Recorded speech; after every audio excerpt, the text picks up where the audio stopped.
The town of Wrightsville Beach used sand from the Masonboro Inlet for beach renourishment projects, but new complications set in over the past year. WECT's Lauren Schuster reports on new details that could get a delayed beach project back on track.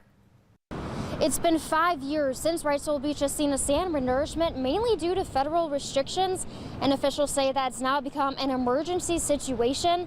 But there is some good news. That should all change later this year.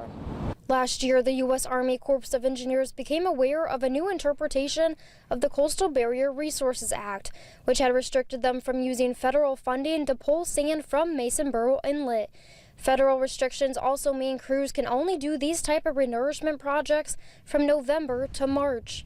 They tried to find places other than Masonboro to pull sand, but that caused them to miss the window last year.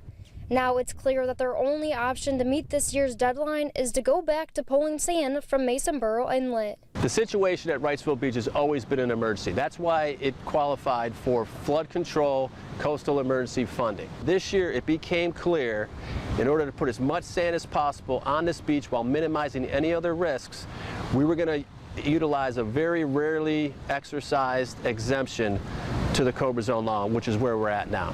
So what does this mean for you and your family? The engineers tell me that during the construction phase, the beach won't be completely closed off. They're going to release an interactive map that shows people which beach accesses are still open for people to enjoy. Reporting in Wrightsville Beach, Lauren Schuster, WECT News.